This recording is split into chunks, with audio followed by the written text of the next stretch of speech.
तो मेरे पास बहुत बच्चों की एक क्वेरी आती है कि मैम हम ये चीज़ करना चाहते हैं बट हम कर नहीं पाते हैं, हमारे पास टाइम नहीं होता है और we are not able to take out that time for doing that particular thing. For example everybody knows कि हम में से I think all of us knows कि getting early in the morning और doing exercise is very good for our health if we really want to stay. और मतलब हर चीज का हमें जवाब पता है कि ये करने से ये अच्छा हो जाता है, ये करने से ये अच्छा हो जाता है, but still we are not able to do it. So what the reason of not doing it?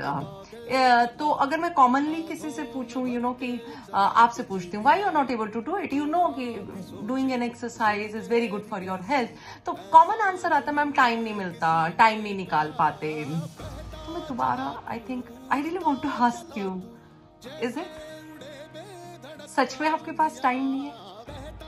अगर आपके पास टाइम नहीं है, so look at your phone today and check the screen hours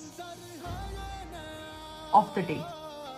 Usually लोगों का it has been a research which says कि mobile का 4 to 5 hours average निकल के आ रहा है स्क्रीन टाइम. अगर वहां के लिए हम इतना टाइम निकाल पाते हैं तो उसके लिए क्यों नहीं निकाल पाते exercise, for example doing that in the morning. और there are so many other people who are so regular with their exercise also. So ऐसा नहीं है कि उनको नहीं पता है कि एक्सरसाइज करना अच्छा नहीं है और सिर्फ उन्हीं लोगों को पता है कि एक्सरसाइज करना अच्छा है जो एक्सरसाइज कर पा रहे. नहीं, हम जिस तरीके से उस पर्टिकुलर टास्क को देखते हैं, उनकी जिस चीज के ऊपर फोकस करते हैं, that makes all the difference. For example a person who knows कि I have to go for an exercise, it is very good for health. अगर मैं अभी सुबह उठ के ये एक्सरसाइज कर लूंगा तो मेरा पूरा दिन अच्छे से निकल जाएगा. I really need to worry about my day because I pick up that momentum early in the morning. This is how I really need to focus on the things. But जो लोग हैं दूसरे, वो फोकस कहाँ पे कर रहे हैं? ओ माई गॉड, सुबह उठना पड़ेगा, कपड़े चेंज करने पड़ेंगे, फिर वहां पे जाएंगे, सांस फूलेंगे, पसीना आएगा, फिर वापस आके टाइम कम रह जाएगा. सो actually it happens like that.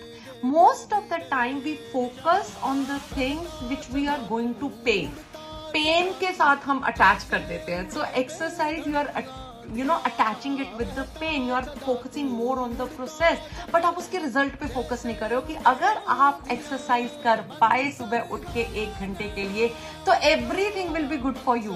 सो ये बहुत जरूरी है बच्चा, हर किसी के लिए. If particularly you want to do something and you are not able to do it, so just check on your thought process where actually you are focusing on, why you are not able to do it. Ask yourself, because मुझे ये लगता है अगर आपकी वो चीज focus में, आपकी प्रायोरिटी में है, तो I am sure and if you have right reason of doing that particular thing, तो आपको कोई नहीं रोक सकता टाइम निकालने से उस पर्टिकुलर टास्क को करने के लिए, beat exercise, beat reading newspaper. So if I am talking about your SSB, आपको पता है your communication skills are weak, आपको पता है कि आपको जनरल अवेयरनेस के लिए न्यूज़पेपर पढ़ना पड़ेगा, आपको पता है आपको फिजिकली फिट होने के लिए एक्सरसाइज करनी पड़ेगी, and still if you are not doing it, please ask yourself, is it really what I want to do?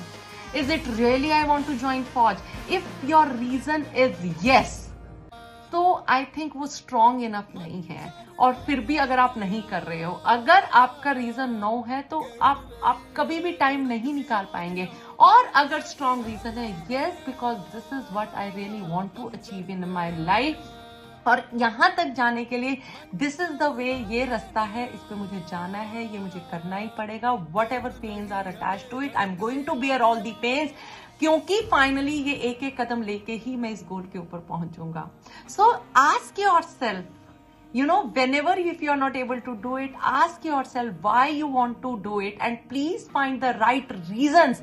If you will have that strong reasons to achieve that particular thing, I'm sure you are going to take out time. दुनिया में ऐसी कोई ताकत नहीं है जो आपको रोक सकती है उस पर्टिकुलर चीज के लिए टाइम निकालने के लिए. Okay, so I think this is going to help many of my students. Okay, जय हिंद. तपते थे रस्ते लोहे से बसते, बसतों में तू भर चला आसमां.